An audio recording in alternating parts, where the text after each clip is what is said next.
En aquellos días, el rey Darío escribió a los gobernantes de Transeufratina,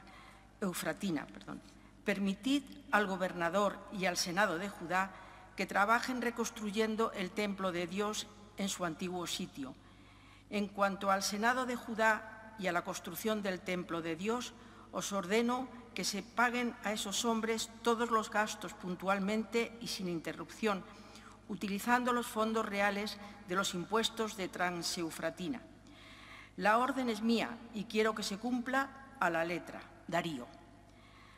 De este modo, el Senado de Judá adelantó mucho la construcción, cumpliendo las instrucciones de los profetas Ageo y Zacarías, hijo de Idó, hasta que por fin la terminaron, conforme a lo mandado por el Dios de Israel y por Ciro, Darío y Artajerjes, reyes de Persia.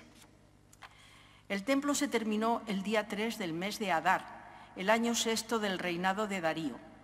Los israelitas, sacerdotes, levitas y el resto de los deportados celebraron con júbilo la dedicación del templo, ofreciendo con este motivo 100 toros, 200 carneros, 400 corderos y 12 machos cabríos, uno por tribu, como sacrificio expiatorio por todo Israel.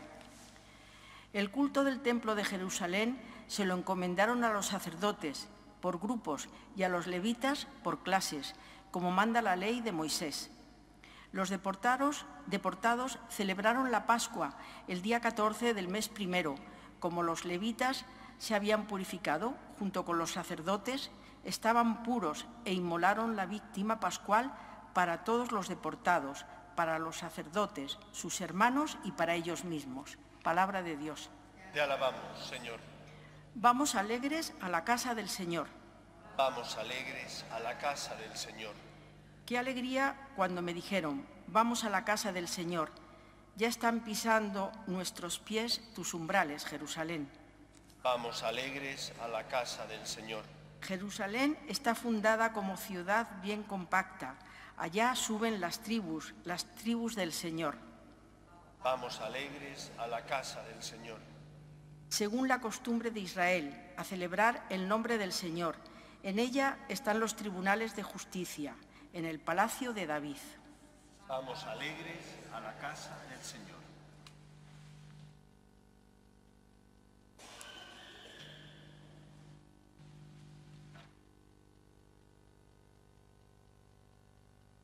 El Señor esté con vosotros. Lectura del Santo Evangelio según San Lucas. En aquel tiempo vinieron a ver a Jesús su madre y sus hermanos, pero con el gentío no lograban llegar hasta él. Entonces lo avisaron: tu madre y tus hermanos están fuera y quieren verte. Él les contestó: mi madre y mis hermanos son estos, los que escuchan la palabra de Dios y la ponen por obra. Palabra del Señor. En la antigüedad era muy común que cuando un autor escribía un libro y ese autor no tenía fama y por tanto sabía que lo que iba a decir no iba a llegar a mucha gente, puesto que no lo iban a leer muchas personas, ese autor lo que hacía era poner un nombre falso y solía poner el nombre de algún personaje importante. Pues si uno quería ser leído, podía poner el nombre de Sócrates, e incluso en las Escrituras ocurre lo mismo. Hay cartas que utilizan el nombre de San Pablo y que son de la escuela paulina, pero que no escribió San Pablo directamente. Poniendo el nombre de ese autor, supuesto autor, que en el fondo no lo era, se garantizaba que el mensaje iba a llegar mejor a las personas. Algo similar ocurre con el Evangelio de hoy. Nos encontramos con que dice el evangelista que acuden a ver a Jesús María y sus hermanos, su madre y sus hermanos, y que hacen llamar a Cristo. Debía estar Jesús muy ocupado con mucha gente y por lo tanto no era fácil acceder a él. A mí me parece que eso no se corresponde con la realidad. ¿Por qué razón? Primero, María nunca reclamaba un lugar, nunca reclamaba el primer lugar. Siempre sabía muy bien qué lugar ocupar. Da la impresión de que son más bien lo que son considerados los hermanos, los que querían acceder a Jesús. Y entonces dicen, oye, decidle al maestro que su madre y sus hermanos están aquí. Porque posiblemente si hubiera dicho sus hermanos, no habrían hecho mucha presión para que Cristo les atendiera. Ya sabéis, el término hermanos en el pueblo judío no tiene la misma significación que entre nosotros. No significaban hermanos directamente de padre y madre, sino familiares cercanos, primos, sobrinos y demás parentesco. Da la impresión que es así, porque María nunca reclamó puestos y porque María no necesitaba exigir que le dieran un lugar importante, pero sí los hermanos. Y por eso Cristo responde de esta manera: ¿quiénes son mi madre y mis hermanos? Los que escuchan la palabra de Dios y añade, y la cumplen. ¿Dónde estaban esos hermanos del Señor en los momentos difíciles? No aparecieron. Sí, María. María estaba en todo momento. Cuando Jesús es aclamado, ahí está María ocupando un lugar lejano del Maestro. Pero estaba. Pero cuando todos dejan a Jesús, María está ocupando el lugar que le corresponde, cerca de su Hijo, para sostener a su Hijo Jesús. María siempre estaba al lado de Cristo, pero no ocurrió lo mismo con los hermanos que solo buscaban encontrar un lugar de preferencia porque eran de la familia de Cristo. Y entonces Cristo les dice esto, que lo importante no es ser de la familia, sino escuchar la palabra y vivirla. Yo creo que esto para nosotros tiene que ser también un motivo de reflexión.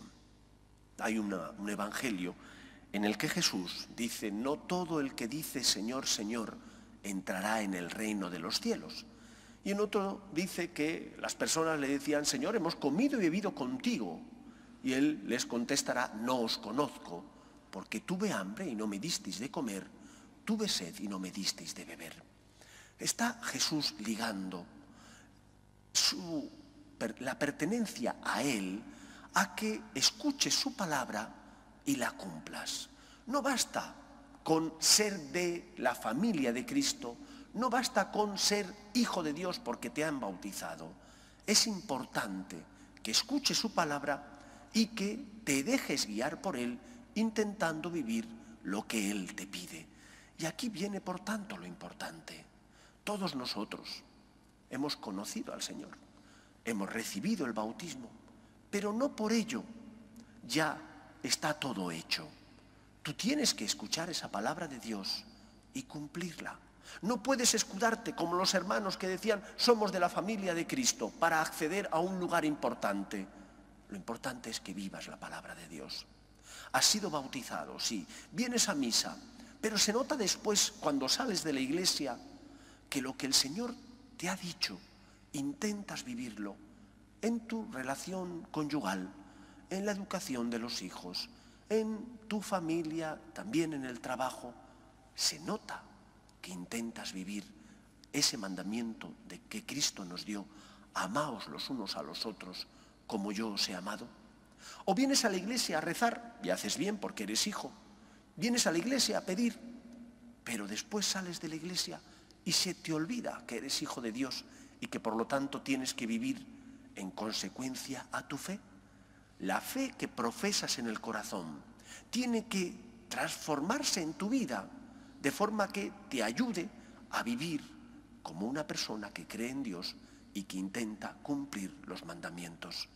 Recordad esas palabras del Señor. No todo el que me dice Señor, Señor, entrará en el reino de los cielos, sino el que cumple la voluntad de mi Padre.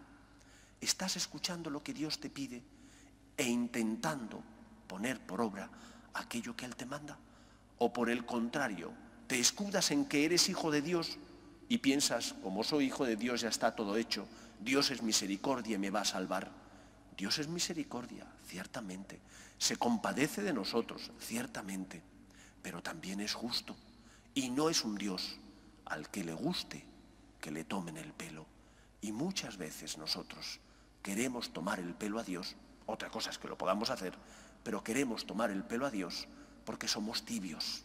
Ponemos una vela a Dios y otras veces otra al diablo. Decimos que sí, que vamos a hacer lo que Él nos pide, pero después, en el día a día, fuera de la Iglesia, nada hace ver que somos cristianos y que creemos en Él. ¿Quiénes son mi madre y mis hermanos?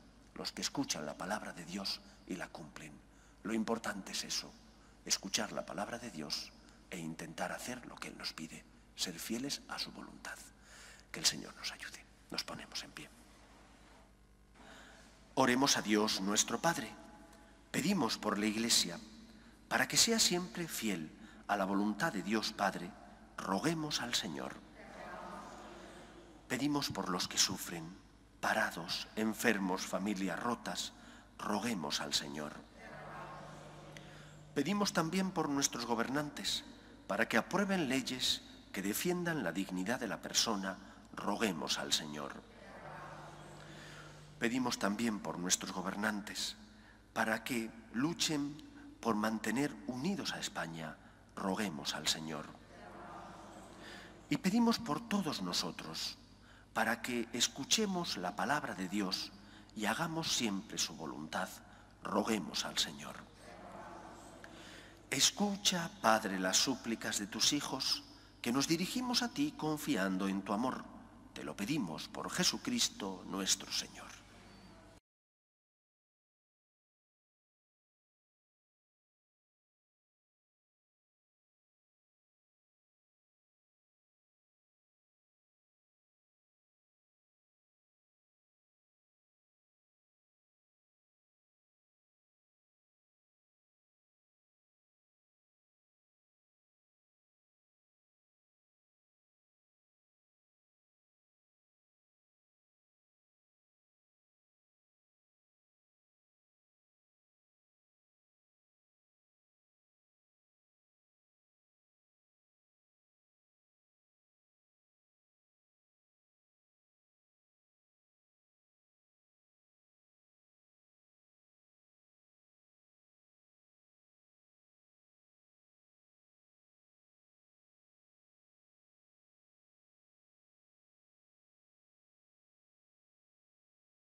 Rezamos el Benedictus que está en la página 103. Acuérdate de tu misericordia, Señor, de lo que has prometido a nuestros padres. Bendito sea el Señor, Dios de Israel, porque ha visitado y redimido a su pueblo, suscitándonos una fuerza de salvación en la casa de David, su siervo, según la había predicho desde antiguo por boca de sus santos profetas. Es la salvación que nos libra de nuestros enemigos y de la mano de todos los que nos odian, realizando la misericordia que tuvo con nuestros padres, recordando su santa alianza y el juramento que juró a nuestro padre Abraham, para concedernos que, libres de temor, arrancados de la mano de los enemigos, le sirvamos con santidad y justicia en su presencia todos nuestros días. Y a ti, niño, te llamarán profeta del Altísimo, porque irás delante del Señor a preparar sus caminos, anunciando a su pueblo la salvación, el perdón de sus pecados. Por la entrañable misericordia de nuestro Dios, nos visitará el sol que nace de lo alto, para iluminar a los que viven en tinieblas y en sombra de muerte, para guiar nuestros pasos por el camino de la paz. Gloria al Padre, y al Hijo, y al Espíritu Santo, como era en el principio, ahora y siempre, por los siglos de los siglos. Amén. Acuérdate de tu misericordia, Señor, de lo que has prometido a nuestros padres. Oremos. Que tu auxilio, Señor, nos acompañe siempre a los que alimentas con tus sacramentos, para que por ellos y en nuestra propia vida recibamos los frutos de la redención. Por Jesucristo nuestro Señor. El Señor esté con vosotros. Y la bendición de Dios Todopoderoso, Padre, Hijo y Espíritu Santo, descienda sobre vosotros. Podéis ir en paz. Dios te salve, Reina y Madre de misericordia, vida, dulzura y esperanza nuestra. Dios te salve. A ti llamamos los desterrados hijos de Eva. A ti suspiramos, gimiendo y llorando en este valle de lágrimas. Ea pues, Señora, abogada nuestra, vuelve a nosotros esos tus ojos misericordiosos, y después de este destierro, muéstranos a Jesús, fruto bendito de tu vientre, oh clementísima, oh piadosa, oh dulce y siempre Virgen María. Ruega por nosotros, Santa Madre de Dios, para que seamos dignos de alcanzar las promesas de nuestro Señor Jesucristo.